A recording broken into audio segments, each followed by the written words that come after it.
Hey everyone, we're back. So this is Operation Hindenburg, and we are in the fall winter of 1916. I know I said that the last turn, but what I meant to say was summer, and it doesn't even sound the same now, does it? Anyway, we're in the fall winter now, and it's France's turn, but we have got a little discussion to happen here first. So, to bring the viewers up to speed, so we've had a lot of discussion today because of um, we had the rules written incorrectly, and so we were trying to follow the rules as written, but the rule was written incorrectly, and it's not really anybody's fault. I mean, I guess you could say it's both mine and Bob's fault that we didn't catch it, but so let me just tell you what happened. So in the rule book, it says that submarines can go through straits. Now, if you played 36 before, you understand that subs can go through straits but not canals, and it says that in the rule set for this game as well. But the reason it says that in this game is because it was copy and pasted from the other rule set into this rule set, as a lot of it were. Probably, a quarter to a third of the 14 rule book is the 36 rule book, because, like convoy rating is the same, and a lot of the mechanics of the game, let's just put it that way, are the same, and some of them are different, right? So you copy and you paste a lot of rules, but a couple of them have changed, and one of them we did not catch that should have been taken out. And I didn't realize that because it never came up when Bob and I were playtesting together. When we were playing separately, like I hadn't gone into the Baltic Sea before with a sub or seen anybody do it in my games, but we had been going through Gibraltar, like the Central Powers with their subs. And so I thought that that was the rule, and he thought that the opposite was true. He didn't realize that it was in the book, and I seen it in the book, and so I said to my partner, the British player, I said, why don't we just build a bunch of subs, because we knew what was going on here. Like if you look here, the Germans were building boats. He didn't have any boats whatsoever until this turn, and we knew that he was building boats here so that he could attack Russia, right? And so we seen that he was doing that because we seen them on the build queue. So Dan was building subs so that he could sail in here and disrupt that, right? Well, apparently you can't do that. You can, but you have to run the strait, or force the strait, basically.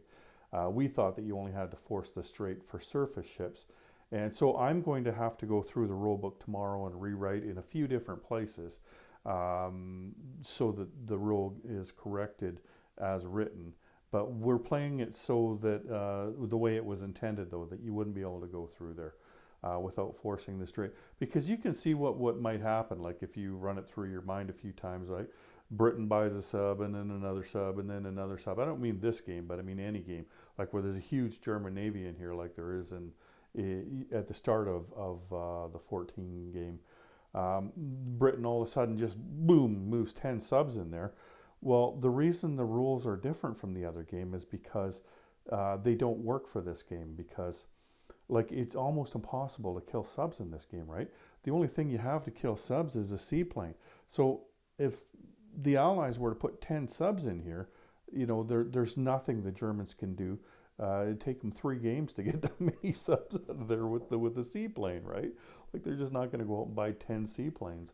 And so, like that's kind of broken, but we were both on different pages on that. And so anyway, we'll go back to the way the rule as it was intended, not the way that I thought it was.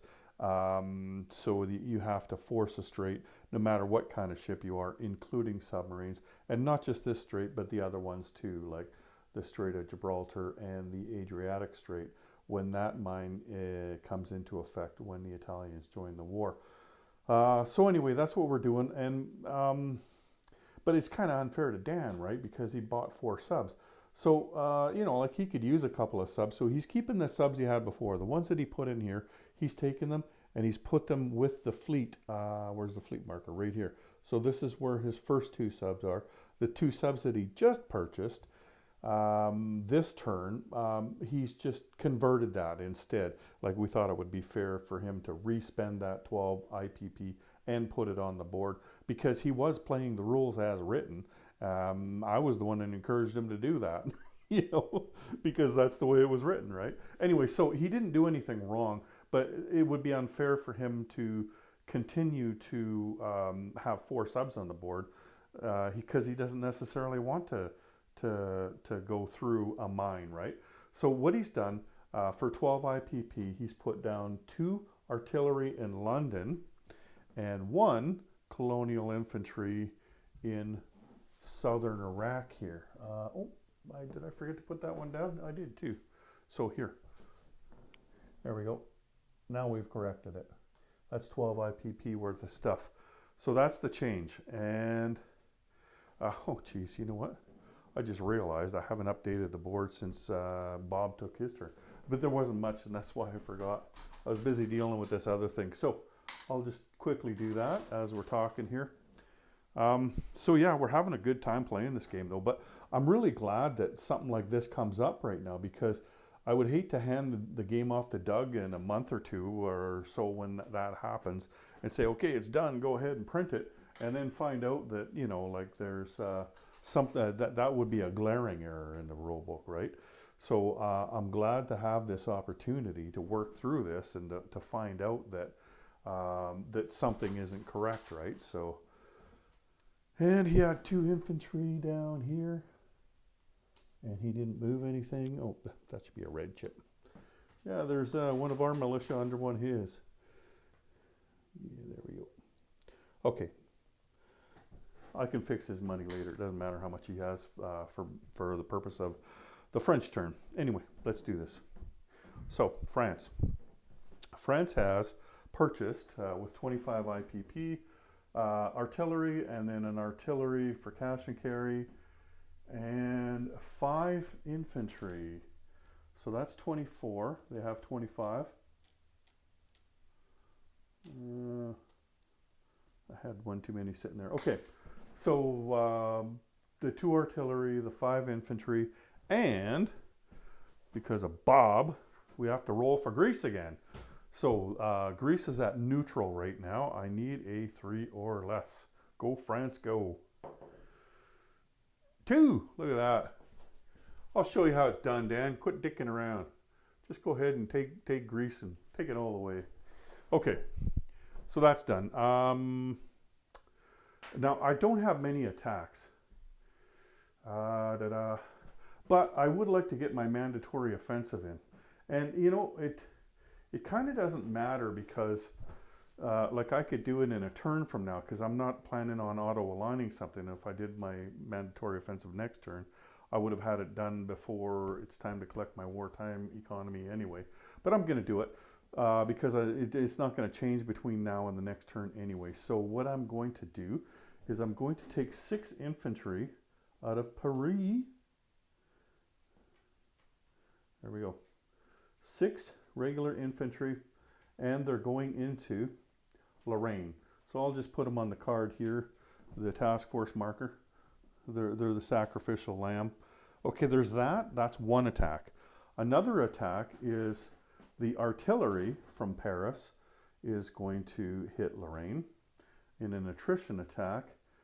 And yet another attack will be the artillery from southern of France into Lorraine.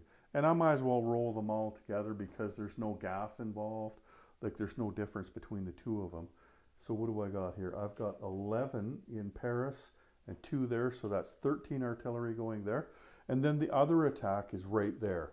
Morocco. I've got 2 colonial infantry and they're going to Morocco. So they're just hoping they don't die. Doesn't look good for them though. Let's do that one first. So we got 2 colonial infantry versus the German.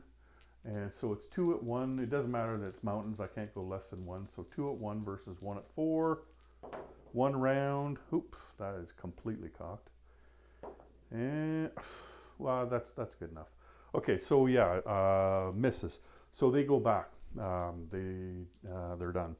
Okay, let's see here. That's 2, 5.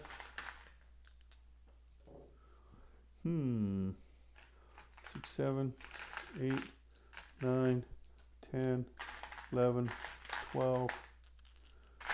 Ooh, come on, come on. I runned out. There we go, 13.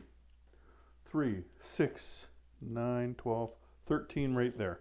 13, I'm looking for ones in Lorraine. Wouldn't that be something to hit 13 ones? All of a sudden 13 would be a lucky number. Surely that couldn't happen. Surely. I could try it a million times and it would never happen. So 13 at 1. 1. Yep, just 1. This one's cocked, but not much. You can tell it's a 9. So that's 1. Let's see what he's got there. I'm pretty sure he's going to take an infantry. So, yeah, let's take an infantry off him. There's no way he's going to take an artillery. He can change it if he wants, but let's just go with the assumption that he lost an infantry. Okay, then I have 2. Oh, wait. He's going to kill me with his artillery before I go. 9 regular artillery and 2 heavies. So let's go with the 9 regulars. 2 of them are boosted. So that's 2, 4, 6, 7, and 2 at 5. So 7 at 4 and 2 at 5. 1, 2, just 2. Okay. So let's remember that number. There we go. 2. And then 2 heavies. There we go.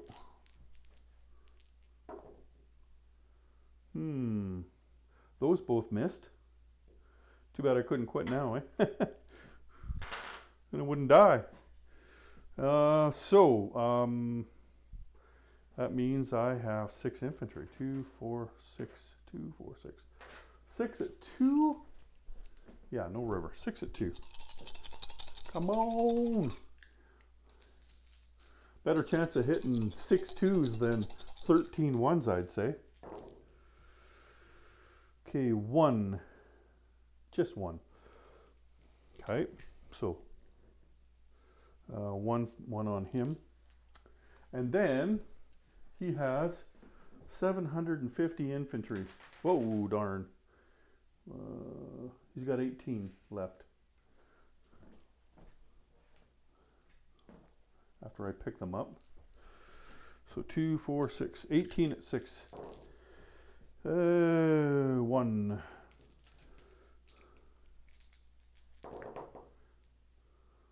2. Wow.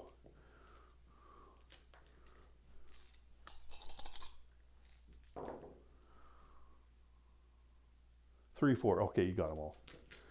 He got them all. So that's all 6 of them. And he loses 1, I guess. Right? Yes, 1 more. We'll take off another infantry for him because I'm pretty sure that's what he'd do. So that leaves him with 17 and me with no infantry left there. And my mandatory offensive is in the books. Let me pick up the big mess I made over here. Okay.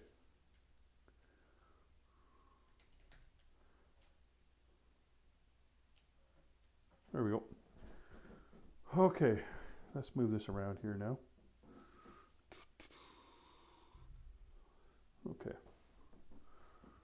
Yeah, I don't know if you can see this, but yeah, he's still got 9 artillery, 2 heavies, 2 balloons, and 18 infantry. I was wrong. Wait a minute. I knew that was wrong. It's 17. One of those had to go into the, I had one of the artillery ones. I spelled them all right, but it's right now. So 17 infantry. Okay, non-combat moves. Let's, what did I buy? 5 of them, huh? You know what? I'm going to move 2 infantry over here, right? And then I'm going to place 2 here, so there will be 6 left. And I'm going to place 3 here. So in the end, what's going to happen, I'm just going to place 5 infantry right there. That would, instead of me spilling it like you're used to seeing me do, where I knock over 14 things and then knock them over again and then knock them over again. So basically I just put 5 guys down here. And I also want to move some other things. I was just doing that for expediency there. Okay. So these guys can't do anything because they've already moved. All right. Set it down right here. Okay, 1, 2. Oh, there is no port. So 1, 2. Let's just leave that guy there too then. Okay. You know what? I think that's it. I think that's it. It's not like I got a lot of guys on the board, right? Actually, there is one more. Now that our Russian sniper has taken out Bosnia here, I can move this guy over to Serbia. Okay, that's done. And I believe that's it. All right, let's go roll our wartime economy as we bask in the glow of our Greece. Did I roll for, I didn't roll for technology, did I? Okay, let's roll for technology and then do that. Okay. And if I watched my video back and I did, no, I didn't. So we're gonna go improved logistics and improved construction. Improved construction is blue. So missed them both. And then wartime economy. 8. Okay. And I was at 17, so 25 again. That's what I had before. All right. So then the last thing we need to do is place the artillery in Washington, and the other artillery will go into right here into Paris. So that brings us up to 12 artillery in Paris. So let's do a disposition. That's 12 artillery, 1 tank, 1 cavalry, 1 trench fighter, and 19 infantry in Paris. And then we got 6 infantry and 2 artillery in southern France. And that's it there. Now the ships down here, we've got Pre-Dread in M3. We've got Pre-Dread, cruiser, transport in M2, 2 transports in M1, 1 cruiser in A44. We've got the 2 colonial infantry there. We've got that colonial infantry down in French Equatorial Africa. The mountain infantry has moved from Montenegro. Where'd he go? He's over here. I'm drunk. The mountain infantry has moved from Montenegro to Serbia. And the people of Montenegro are going, where's our mountain infantry? We're dead. I believe that's it, guys. All right. So, yep, that's it. Take care, everyone. General Hand Grenade out.